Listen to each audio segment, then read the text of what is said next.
એ અને બી ત્રિજ્યાના બે સમકેન્દ્રીય ધાતુના કવચો છે. બી ગ્રેટર દેન એ બહારના કવચ પર ક્યુ વિદ્યુતભાર મૂકેલ છે અને અંદરના કવચને અર્થિંગ કરેલ છે. તો અંદરના કવચ પરનો વિદ્યુતભાર કેટલો આવશે? તો ઇનિશિયલી બહારના આ પ્લસ ક્યુ છે, આ રેડ કલર છે, બધું આફ્ટર અર્થિંગ કર્યા પછી છે. તો ઇનિશિયલી તમે જોઈ શકો છો કે એ કવચ પરનું ઇનિશિયલી સ્થિતિમાન કેટલું આવે? એ પરનું સ્થિતિમાન તો કે ક્યુ બાય કેટલું આવશે? બી. કારણ કે ક્યુ નું અહીંયા ધ્યાન કેટલું? બી છે. હવે અર્થિંગ કર્યા બાદ વી એ કેવું આવે? 0 આવે અર્થિંગ બાદ. પેલા આટલું હતું ને હવે 0 થઈ ગયું. એનો મતલબ એ કે કંઈક વિદ્યુતભાર અહીંયાથી ટ્રાન્સફર થયો હોવો જોઈએ તો જ શૂન્ય થાય, બાકી થાય નહીં. તો ધારી લઈએ કે આફ્ટર અર્થિંગ પછી કેટલો ચાર્જ અહીંયા આપણે જમા થાય છે? Plus Q dash. અહીંયા પ્લસ ક્યુ ડેશ આવે છે તો અહીંયા કેટલો ક્રિએટ થશે? Minus Q dash. જેટલો માઇનસ આવે એટલો અહીંયા પ્લસ ક્યુ ડેશ ઉત્પન્ન થશે. ઓકે, તો અહીંયા પ્લસ ક્યુ ડેશ ધાર્યો, અહીંયા માઇનસ ક્યુ ડેશ, અહીંયા પ્લસ ક્યુ ડેશ. અર્થિંગ પછી ગોળાની સપાટી પર કેટલો? પ્લસ ક્યુ ડેશ જેટલો ચાર્જ હશે. હવે એ ગોળાની સપાટી પર સ્થિતિમાન તો કે Q dash by a minus આ માઇનસ વિદ્યુતભાર ગયો કે Q dash by b plus કે capital Q plus Q dash by b. બધા જ વિદ્યુતભારને કારણે સ્થિતિમાનનો શું આવશે? સરવાળો. પણ અર્થિંગ કર્યા બાદ એ કેવું છે? શૂન્ય. એનું સ્થિતિમાન 0 છે. તો કે ક્યુ ડેશ બાય એ કે Q dash by b minus કે Q dash by b plus જગ્યા તો કે ક્યુ બાય બી.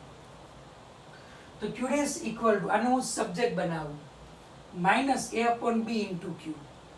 તો તેની એ અપોન બી ક્યુ જેટલો વિદ્યુતભાર નાના કવચમાંથી ક્યાં ગયો હશે? જમીનમાં ગયો હશે.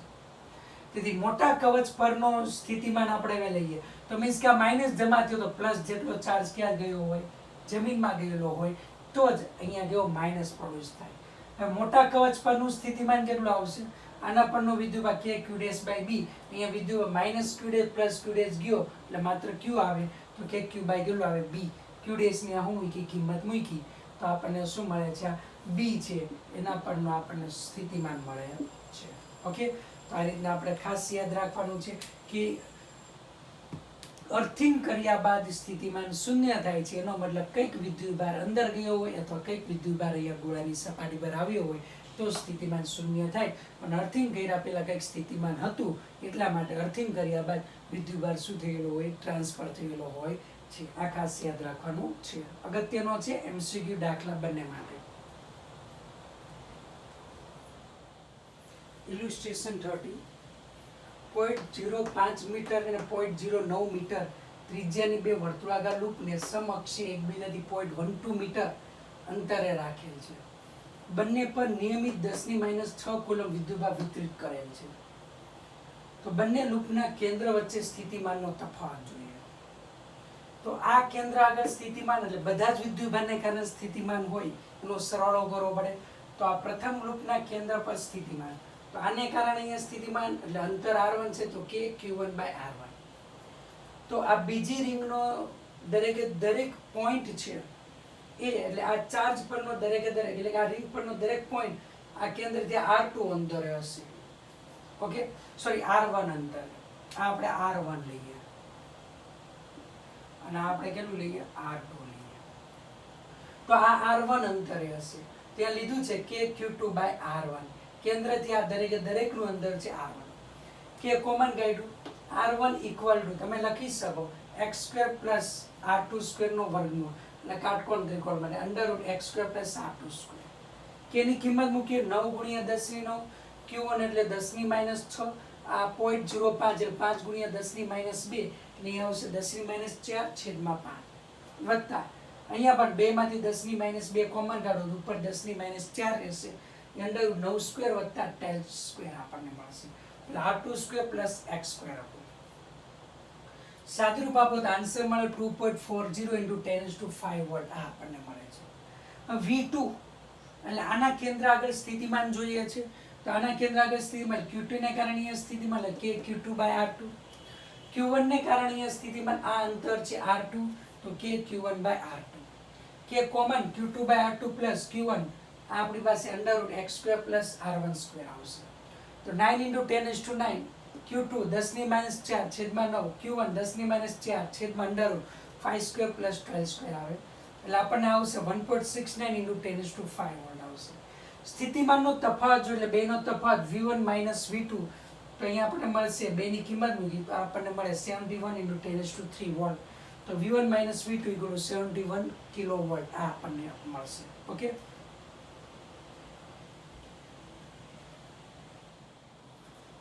ઇલ્યુસ્ટ્રેશન 31. YZ સમતલમાં R ત્રિજ્યાની નિયમિત રેખીય વિદ્યુતભાર ઘનતા લેમડા ધરાવતી એક રિંગ છે. તેનું કેન્દ્ર ઉગમ બિંદુ O પર રાખેલ છે. M દળ અને Q વિદ્યુતભાર ધરાવતા કણને P √3R 0 બિંદુએથી ઓછામાં ઓછા કેટલા વ્યક્તિ ફેંકતા તે રિટર્ન ના આવે. તો અહીંયા તો કેટલા વ્યક્તિ આને આમ ફેંકવું કે જેથી રિટર્ન ના આવે, અહીંયા બહાર નીકળી શકે. ઓકે, તો અહીંયા લખી શકીએ છીએ કે O આ P બિંદુ અહીંયા M દળનો પ્લસ Q વિદ્યુતભાર ધરાવતો કણ છે. તો અહીંયા કુલ ઉર્જા બરાબર અહીંયા કુલ ઉર્જા. તો અહીંયા ફેંકવાનો છે એટલે ગતિ ઉર્જા વત્તા સ્થિતિ ઉર્જા. સ્થિતિ ઉર્જા એટલે આના પરનો charge capital Q K capital Q small q upon R. અને અહીંયા આવે તો ઓછામાં ઓછી જોઈએ એટલે ગતિ ઉર્જા હું કેવી લઉં છું 0 પ્લસ અહીંયા સ્થિતિ ઉર્જા K small q upon capital R આવે. અને સૂત્ર કરતા બનાવી દો 1/2mv². અને આ બાજુ લઈ લો K capital Q small q common 1/r minus 1/સ્મોલ r આવશે. હવે સ્મોલ r બરાબર આ માપ છે √3r પ્લસ r એટલે 3r² પ્લસ r² એટલે 2r આવશે. કેપિટલ Q એટલે 2π કેપિટલ R ઇન્ટુ લેમડા આવશે. પરિઘ ગુણ્યા એકમ લંબાઈ દીઠ વિદ્યુતભાર. બધાની કિંમત અહીંયા મૂકીએ. 2 અહીંયા ઉપર આવશે. K એટલે 1/4πε0 K. Q બરાબર 2πr ઇન્ટુ લેમડા. Q બરાબર 2πr into lambda into small q. દળ ક્યાં આવ્યું? નીચે આવ્યું. દળ નીચે લીધું. એન્ડ સ્મોલ r ની જગ્યાએ ત્યાં શું મૂક્યું? 2r.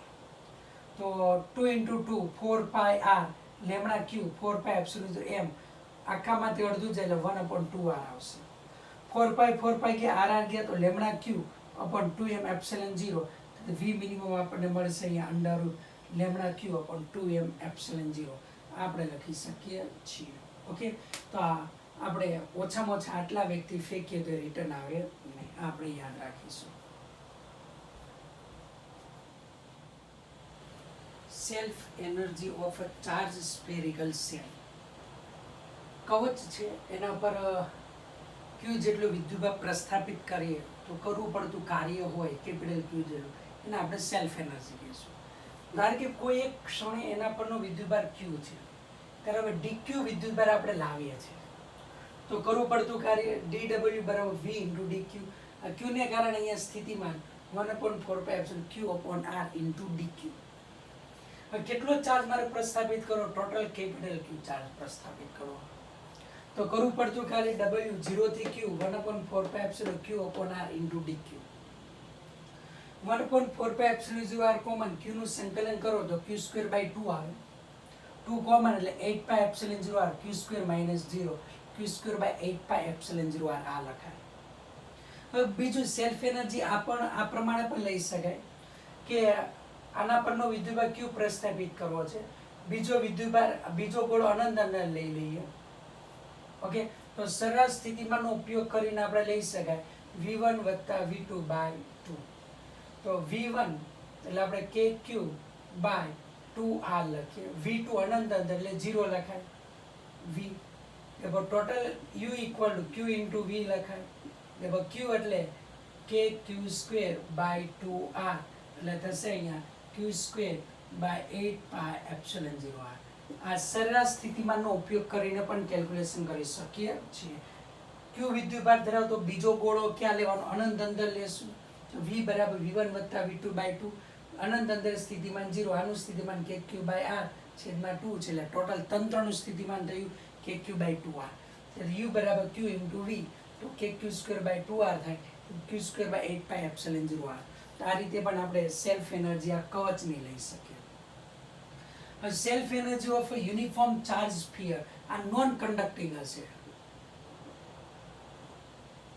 કેવો ગોળો લઈએ છે? Non conducting. તો હંમેશા ગોળો હોય તો એને x ત્રિજ્યા અને dx જાડાઈની કવચનો બનેલો લઈ એક કવચની સ્થિતિ ઉર્જા લઈ પછી 0 થી r આપણે સંકલન લેશું તો ટોટલ આપણે સ્થિતિ ઊર્જા મળે. તો એક કવચ લીધેલું છે. ધારો કે એ કવચ પરનું સ્થિતિમાન v છે અને dq વિદ્યુતભારને લઈ લાવવો છે તો dq × v. તો કવચ પરનો વિદ્યુતભાર મેં q ધાર્યો છે તો 1/4πε q/x × dq. તો આના વડે ઘેરાયેલો ટોટલ ચાર્જ કેટલો લીધો q. dq ચાર્જને મારે અહીંયા લાવવો છે, પેલા ચાર્જને dq, તો કરવું પડતું કાર્ય આટલું આવશે. તો du બરાબર 1/4πε q/x × dq. અને હવે ટોટલ ચાર્જ કેપિટલ Q હોય તો રેખીય કદ વિદ્યુતભાર ઘનતા ρ બરાબર q/4/3 πr³ થાય. તેથી ઘનતા Q બરાબર ρ × v, ચાર્જ Q બરાબર ρ × v, ρ v એટલે x ત્રિજ્યા છે 4/3 πx³. dq એટલે ρ × dv, ρ આ કવચ છે એનો વોલ્યુમ તો 4πx² × શું આવશે dx થશે. આ કવચનું વોલ્યુમ છે 4πx² × dx. એનો સરફેસ એરિયા ગુણ્યા જાડાઈ થાય. કિંમત મૂકી દઈએ તો ρ × 4πx² × dx.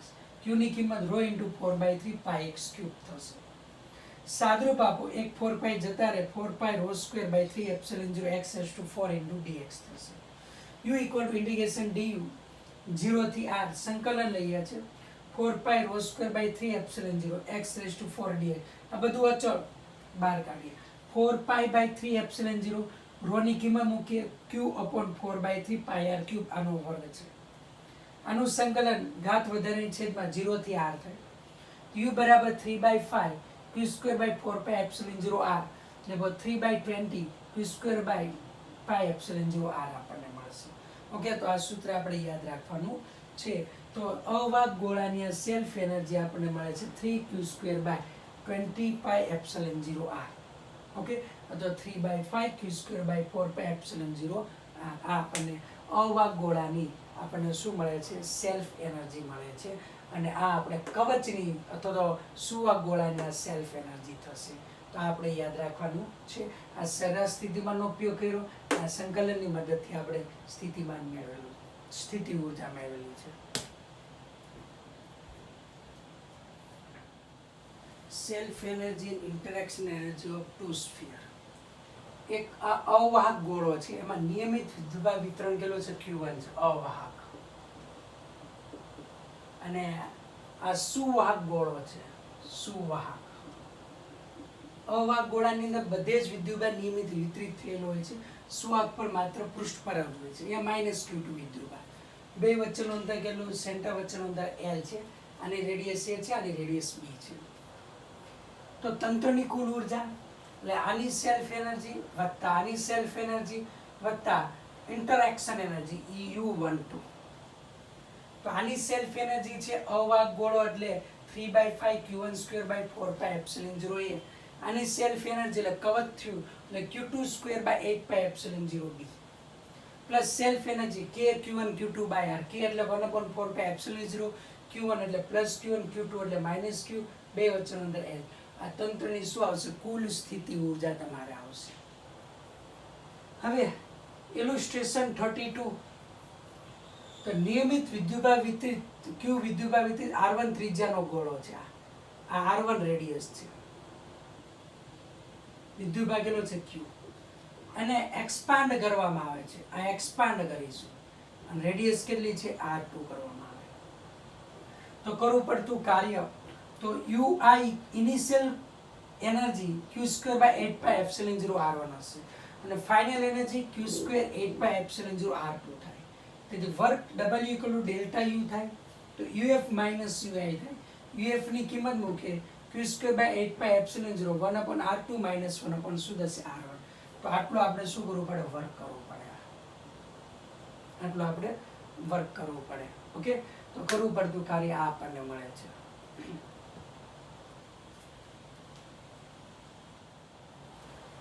કન્સેપ્ટ એક્સરસાઇઝ 3 એમાં પાંચમો ઇલુસ્ટ્રેશન 33 જાતે કરવાનો છે. કન્સેપ્ટ એક્સરસાઇઝ 3 એમાં પાંચમો આપણે લઈએ છીએ. q વિદ્યુતભાર બે સમકેન્દ્રીય પોલા ગોળા પર વિતરિત કરેલ છે, જેમની ત્રિજ્યા સ્મોલ r અને કેપિટલ R છે, જે r > r. બંનેની પૃષ્ઠ વિદ્યુતભાર ઘનતા સમાન છે. તો સામાન્ય કેન્દ્ર પરનું સ્થિતિમાન જોઈએ. તો ટોટલ વિદ્યુતભાર q બે પર વિતરિત કરેલ capital Q = q Q1 plus Q2 આ લખી શકાય. બીજી શરત અહીંયા આપેલી છે કે પૃષ્ઠ વિદ્યુતભાગ અંદાજ સમાન છે એટલે sigma 1 equal to sigma 2. Sigma એટલે Q બાય A એટલે Q1 by 4 pi R square, Q2 by 4 pi R square, બે બાજુથી 4 પાઈ કેન્સલ થાય. Q2 નીચે લઈ જાઓ R square by capital R square. તો પેલા દરેક પરનો વિદ્યુતભાર શોધી કાઢીએ તો સ્થિતિમાન મળે કે Q1 by small r plus કે Q2 બાય સ્મોલ r. તો વિદ્યુતભાર આપેલ જે ડેટા છે એના પરથી મેળવીએ. તો અહીંયા અંશમાં યોગ લઈએ તો Q1 વત્તા Q2 R સ્ક્વેર વત્તા કેપિટલ R સ્ક્વેર, નીચે Q2 R સ્ક્વેર આવશે. Q1 વત્તા Q2 એટલે capital Q by Q2 R square વત્તા R square by R square. Q2 ને સબ્જેક્ટ બનાવીએ તો Q into R square upon small r square વત્તા કેપિટલ R સ્ક્વેર. તેથી Q1 ઇક્વલ ટુ આપણને મળે છે R square by small r square plus capital R square plus into Q2. તો અહીંયા 2 હતો તો એની ત્રિજ્યા આવશે, અહીંયા 1 હતો એની ત્રિજ્યા આવે. આના પરથી પણ મેળવી શકીએ. Q1 ને સબ્જેક્ટ બનાવો તો Q માંથી આ Q2 બાદ કરો એટલે ડાયરેક્ટ આ આપણને મળશે. સામાન્ય સ્થિતિમાન એટલે કે આને કારણે સેન્ટર આગળ સ્થિતિમાન KQ1 બાય r, આને કારણે સ્થિતિમાન KQ2 બાય r. કે બે માંથી કોમન કાઢીએ એટલે 1/4 પાઈ એપ્સિલન 0 1/r Q1 એટલે r square Q upon r square વત્તા કેપિટલ R સ્ક્વેર. Q2 એટલે r square capital Q upon r square વત્તા r સ્ક્વેર r. એક એક r ગયો, આ એક એક સ્મોલ r ગયો. Q common Q upon 4 pi epsilon 0 small r plus capital R r square plus capital R square. તો આ જે દાખલો છે પૂછાઈ ગયેલો છે એટલે આપણે યાદ રાખવાનો છે.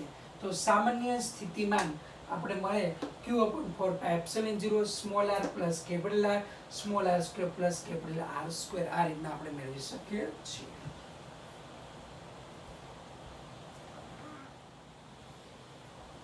ત્રણ ધાતુના સમકેન્દ્રીય કવચો A, B અને C છે જેની ત્રિજ્યા અનુક્રમે ABC, A less than B less than C છે. તેની પૃષ્ઠ વિદ્યુતભાગ ઘનતા અનુક્રમે સિગ્મા માઇનસ સિગ્મા અને પ્લસ સિગ્મા છે. તો A અને B નું સ્થિતિમાન જોઈએ છે. A અને B આગળ બે કવચનું તો લઈએ ટોટલ. આના પર પ્લસ સિગ્મા માઇનસ સિગ્મા, અહીંયા પ્લસ સિગ્મા. તો આના પરનો charge QC equal to sigma into 4 pi C square આવે. B પરનો ચાર્જ માઇનસ સિગ્મા ઇન્ટુ 4 પાઈ B સ્ક્વેર આવે અને A પરનો charge sigma into 4 pi A square આવે. તો એ આગળનું સ્થિતિમાન VA ઇક્વલ ટુ કે QA બાય A પ્લસ બીજો ચાર્જ કયો છે B કે QB બાય અંતર કેટલું છે B પ્લસ C એટલે કે QC બાય C. તો બધા વિદ્યુતભારને કારણે સ્થિતિમાનનો સરવાળો લઈએ. કે એટલે 1/4 પાઈ એપ્સિલન 0 એટલે 1/4 પાઈ એપ્સિલન 0 કોમન કાઢો. QA QB QC માં 4 પાઈ સિગ્મા ઇન્ટુ 4 પાઈ કોમન છે બધામાં તો સિગ્મા ઇન્ટુ 4 પાઈ કોમન કાઢો. અહીંયા આવશે QA ની અંદર A સ્ક્વેર બાય નીચે છે A, QB ની અંદર minus B square by B, QC ની અંદર C સ્ક્વેર ડિસ્ટન્સ છે C plus C square by C. તો 4 પાઈ કેન્સલ થશે તો અહીંયા આપણને મળે છે એ આગળનું સ્થિતિમાન VA equal to sigma by epsilon 0. અહીંયા આવે A minus B plus C. તો A પરનું સ્થિતિમાન આપણને મળે છે sigma by epsilon 0 A minus B plus C આ મળે. B માટે લઈએ તો B માટે લઈએ VB equal to K QA. તો આ કવચની અંદર છે, B કવચની અંદર આ છે તો આ વિદ્યુતભારને અહીંયા સુધી લાવવા જ કાર્ય કરવું પડે. અંતર કયું લેવાશે B QA બાય શું આવશે B plus K QB by B plus K QC by C. K common બધામાંથી એટલે 1/4 પાઈ એપ્સિલન 0 કોમન. બધામાંથી સિગ્મા ઇન્ટુ 4 પાઈ કોમન આવશે. અહીંયા આવશે A સ્ક્વેર કારણ કે A square divide by B minus B square divide by B plus C square divide by C. Sigma into 4 pi common લીધું, અહીંયા A સ્ક્વેર આવે, અહીંયા B સ્ક્વેર આવે, અહીંયા C સ્ક્વેર. તેથી અહીંયા આવશે sigma upon epsilon 0 A square by B minus B plus C. B આગળનું સ્થિતિમાન. હવે C આગળનું સ્થિતિમાન, C કવચ પરનું સ્થિતિમાન તો VC equal to K QA by C, K QA by C, okay, plus K QB by C plus K QC by C. તો A B બધા ક્યાં છે? કવચની અંદર છે, તેથી નીચે શું આવશે? C આવશે. તેથી K એટલે 1/4 pi epsilon 0. QA equal to sigma into 4 pi A square, sigma into 4 pi common, અહીંયા A સ્ક્વેર બાય C, અહીંયા આવશે B square by C plus અહીંયા C square by C. Okay, therefore 4 પર 4 પાઈ જતા રહે, સિગ્મા બાય એપ્સિલોન 0, અહીંયા વચ્ચે A square by C, અહીંયા minus B square by C plus C, આ આપણને મળે છે. તો અહીંયા ત્રણ આગળનું સ્થિતિમાન આપણે લઈ લીધું, શોધી કાઢ્યું. તો હંમેશા યાદ રાખીશું કે આ જીની અંદર ક્વેશ્ચન પૂછાઈ ગયેલો છે. તો જીમાં ક્વેશ્ચન પૂછાયેલો છે લાસ્ટ યર ને આગળના વર્ષે, તો આ ખાસ અગત્યનો છે. તો દરેક વિદ્યુતભારને કારણે સ્થિતિમાન શોધી એનો શું કરવાનો છે? સરવાળો. તો B ની અંદર A છે, એટલે અહીંયા જ્યારે B પરનું સ્થિતિમાન શોધવાનું હોય તો QA બાય શું આવશે? B, A નહીં આવે. અહીંયા B અને A C ની અંદર છે, તેથી C પરના સ્થિતિમાન શોધવા માટે QA by C QB by C આવશે. ઓકે, તો આટલું આપણે ખાસ યાદ રાખવાનું છે. જીની અંદર પૂછાઈ ગયેલો છે, એ ટ્રિપલ માં પણ પૂછાઈ ગયેલો છે, એટલે મોસ્ટ ટાઈમ બી આ ક્વેશ્ચન છે આપણે યાદ રાખીશું. વિદ્યુત ડાયપોલને કારણે વિદ્યુત સ્થિતિમાન. તો ડાયપોલ લીધેલી છે, -q + q ચાર્જ બે વચ્ચેનું અંતર 2l છે.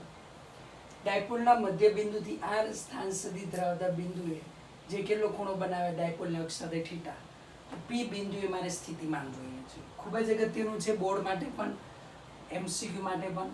ઓકે, તો OP equal to now take R, અને ખૂણો POA અથવા AOP ઇક્વલ ટુ θ. આ પોઈન્ટ B લીધું, BP equal to R1, AP equal to R2. અહીંયાથી હું આમ લંબ ડ્રો કરું, અહીંયાથી અહીંયા લંબ ડ્રો કરું, થીટાની પાસેની બાજુ આ ટ્રાયેંગલ થાય, આ 90 બને છે. તો આ અડધું માપ L છે, આની પાસેની બાજુ, ઓકે, અને અહીંયા પણ આ થીટા છે, આ પણ થીટા, આ પણ L છે, થીટાની પાસેની બાજુ. તો OM ઇક્વલ ટુ થાય L cos θ, ON equal to શું આવશે? L cos θ. કર્ણ ગુણ્યા કોસાઇન થીટા એટલે પાસેની બાજુ થાય. તો ON ઇક્વલ OM બરાબર L cos θ, આ આપણને મળે છે. હવે R1 equal to BP equal two આખું આ માપ અને આ માપ સેમ એટલે OP વત્તા ON, OP વત્તા ON. OP એટલે કેટલું છે? R, ON એટલે L cos θ, R વત્તા L cos θ. એવી રીતે R2 equal AP, AP equal two આપણે લખી શકીએ આ OP માંથી હું આટલું બાદ કરું તો આ માપ આપણને મળશે. તો R2 ઇક્વલ AP, તો OP માઇનસ શું લખી શકો? OM equal to R minus L cos θ. તો આપણને R1 અને R2 બે મળી ગયા. તો બંને આ વિદ્યુતભારને કહીએ સ્થિતિમાન, આ વિદ્યુતભારને કારણે સ્થિતિમાન. તો પ્લસને કારણે વત્તા માઇનસને કારણે, તો 1/4 pi epsilon plus Q upon આ અંદર છે R2, માઇનસને કારણે -1/4 પાઈ Q અપોન આ અંદર છે R1. તો Q અપોન 4 પાઈ epsilon 0 common, 1/R2 -1/R1. R2 બરાબર અહીંયા છે R minus L cos θ, R minus L cos θ એટલે R માઇનસ L cos θ મૂક્યું, R1 એટલે R plus L cos θ, R plus L cos θ. લસા લીધો R plus L cos θ minus R minus L cos θ. તો આ માઇનસ થયું, આ minus minus plus થઈ જશે. તો આ R કેન્સલ થઈ જશે, L cos θ L cos θ એટલે 2L cos θ થશે. ઓકે, બટ 2LQ એટલે P dipole moment, P cos θ upon R² plus L² cos square θ આ આપણને મળે છે. તો આ ડાયપોલને કારણે R સ્થાન સુધી ધરાવતા બિંદુ આગળ સ્થિતિમાન આપણને મળે. અને સ્પેશિયલ કેસ સાથે સાથે લઈ લઈએ. તો સ્પેશિયલ કેસની અંદર લઈએ કે ડાયપોલ ઇઝ વેરી સ્મોલ, એટલે કે શોર્ટ ડાયપોલ માટે લઈએ. કોના માટે લઈએ? શોર્ટ ડાયપોલ માટે. ફોર શોર્ટ ડાયપોલ, કે નાની ડાયપોલ માટે. નાની ડાયપોલ માટે ખબર છે આ અંદર ખૂબ જ વધારે હોય તો R very very greater than શું આવે? L. ડાયપોલ કેવી હોય, ખૂબ જ નાની હોય, તો આ નીચેના પદને શું કરી શકીએ, અવગણી શકીએ, એટલે એલ વાળું પદ શું થશે, ઉડી જશે. તો અહીંયા આપણે લખી શકીએ કે v ઇક્વલ ટુ લખાય 1/4 pi epsilon 0 p cos theta upon શું લખી શકીએ, r સ્ક્વેર. બિંદુ ડાયપોલ માટે પણ લઈ શકાય, બિંદુ ડાયપોલ. અને આમ પણ લખી શકો છો 1/4 પાઈ એપ્સિલોન 0 સદિશ p dot r cap upon શું લખી શકાય, r સ્ક્વેર. સદિશ p dot r cap upon શું લખી શકાય, r સ્ક્વેર. આ લખી શકીએ જે v ઇક્વલ ટુ. હવે ત્યાર પછી આગળ આના માટે સ્પેશિયલ કેસ છે કે વિષુવરેખા અને અક્ષ માટે. કોના માટે? વિષુવરેખા અને અક્ષ માટે. તો પોઈન્ટ ડાયપોલ માટે લઈએ છીએ તો વિષુવરેખા તો થીટા ઇક્વલ ટુ 0 થાય, cos 0 ઇક્વલ ટુ 1. તો v ઇક્વલ ટુ તમે અહીંયા લખી શકો છો 1/4 pi epsilon 0 p upon r square. But theta equal to pi લો તો cos પાઈ ઇક્વલ ટુ -1 થાય, ત્યારે v બરાબર આવે છે -1/4 pi epsilon 0 p upon r square આવે. સોરી, આ અક્ષ છે વિષુવરેખાની અક્ષ માટે, આ અક્ષ. બીજું લઈએ વિષુવરેખા. વિષુવરેખા એટલે ડાયપોલના મધ્ય લંબ દ્વિભાજક થીટા બરાબર π/2 તો cos π/2 એટલે 0, cos π/2 0, તો આમાં સમીકરણમાં કિંમત મૂકો તો v બરાબર કેવું આવે, 0 મળે. તો વિષુવરેખા પર v 0 આવે, અક્ષ પર v કેવું આવે 1 પ્લસ ઓર માઇનસ, અહીંયા માઇનસ અને અહીંયા પ્લસ. થીટા 0 હોય તો પ્લસ અને થીટા પાઈ હોય તો કેવું આવશે, માઇનસ. હવે ત્યાર પછી આગળ આના માટે લઈએ કે અક્ષ પર theta equal two 0, cos 0 equal to 1, તો આના પર લખી શકો v equal to 1/4 pi epsilon 0 p upon r square minus શું લખાય, l સ્ક્વેર લખાય. તો આપણે અક્ષ પરના બિંદુ આગળ, વિષુવરેખા પરના બિંદુ આગળ પોઈન્ટ ડાયપોલને કારણે સ્થિતિમાં લીધું, અને આ પોઈન્ટ ડાયપોલને ખૂબ મોટી ડાયપોલ હોય તો એના માટે આપણે અહીંયા લીધેલું. આ બધી જ ફોર્મ્યુલા આપણે યાદ રાખવાનું છે. તો ડાયપોલ, પોઈન્ટ ડાયપોલને કારણે સ્થિતિમાનનું સૂત્ર આ આવે છે, નહીંતર પછી આપણે આ સૂત્ર લેવામાં આવે છે 1/4 pi epsilon 0 p cos theta upon r square minus l square cos theta, એટલે આ ટર્મ અહીંયા વધારાનું આવે છે. તો એ આપણે યાદ રાખવાનું છે. ઓકે.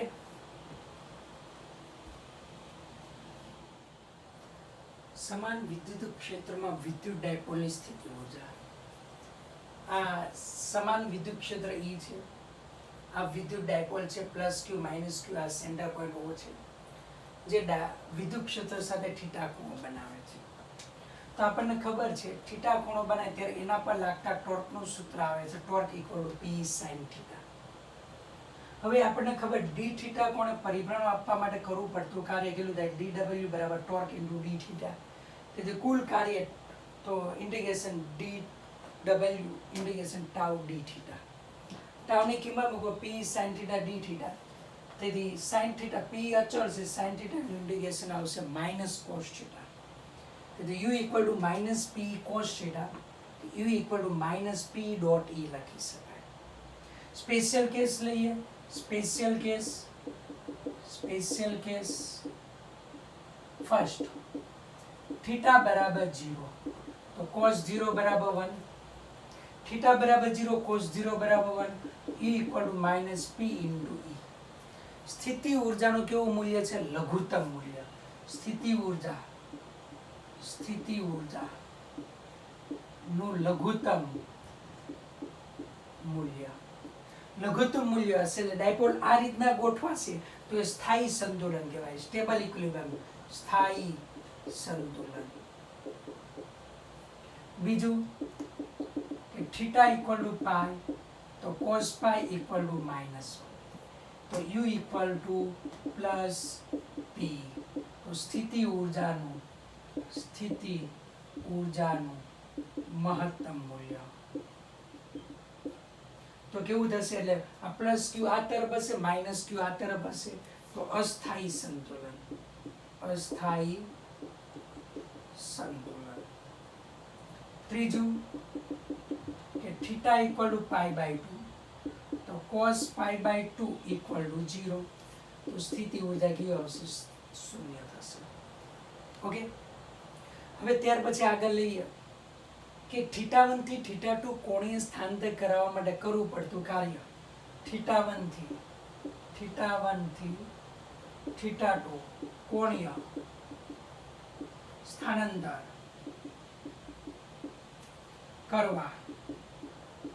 કરવું પડતું કાર્ય. θ1 થી θ2 કોણીય સ્થાનાંતર કરવા માટે કરવું પડતું કાર્ય. તો W ઇક્વલ ટુ શું લખાય? U2 minus U1. U2 એટલે minus P cos θ2 minus minus plus plus P cos θ1. તેથી W equal to P common કાઢું, માઇનસ વાળું પદ પાછળ રાખું તો cos θ1 માઇનસ cos θ2 આ થાય. તો θ1 થી θ2 કોણીય સ્થાનાંતર કરવા કરવું પડતું કાર્ય P અહીંયા આપણે લખી શકીએ છીએ cos θ1 માઇનસ cos θ2. ઓકે, આમ સમાન વિદ્યુત ક્ષેત્રમાં વિદ્યુત ડાયપોલની સ્થિતિ ઉર્જા θ1 થી θ2 કોણીય સ્થાનાંતર કરવા માટે કરવું પડતું કાર્ય, એનું આ સૂત્ર, બંને સૂત્ર આપણે યાદ રાખવાના છે. ઓકે, ડાયપોલ વચ્ચે આંતરક્રિયા.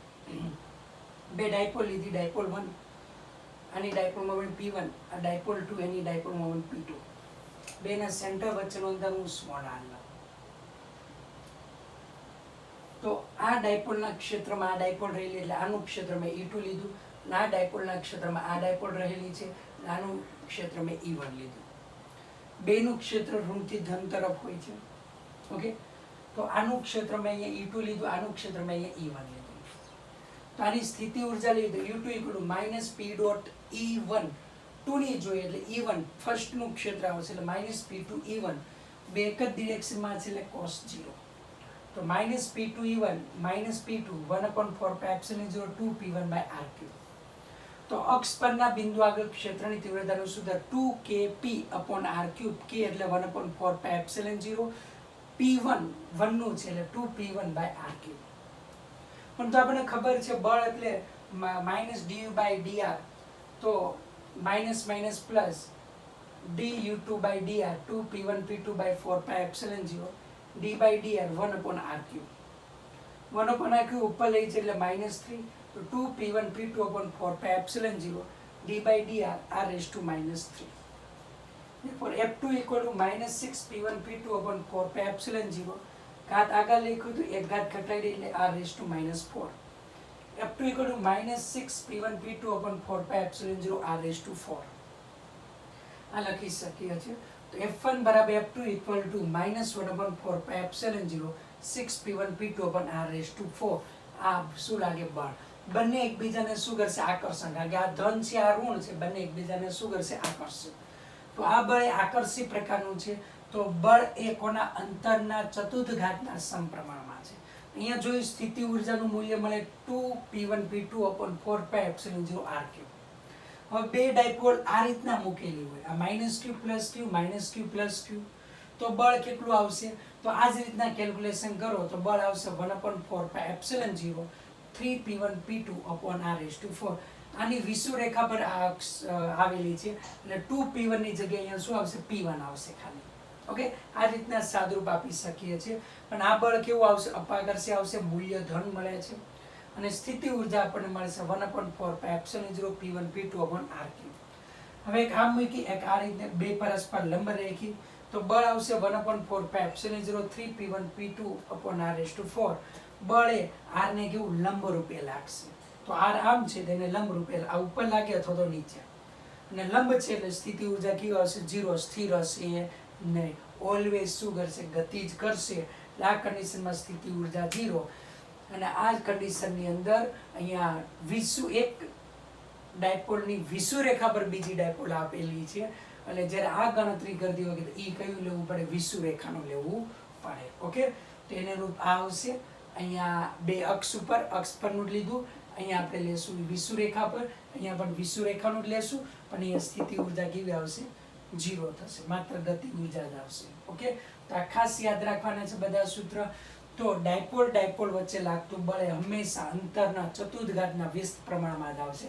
આમ મૂકો એક લંબ મૂકો એક આ રીતના મૂકો તો બધાની અંદર છેદમાં શું આવે છે r⁴ અને ડાયપોલ વચ્ચે લાગતું બળ હંમેશા અંતરના ચતુર્થઘાતના સમપ્રમાણમાં હોય છે. MCQ માટે આ ઉપયોગી છે, યાદ રાખવાનું રહેશે.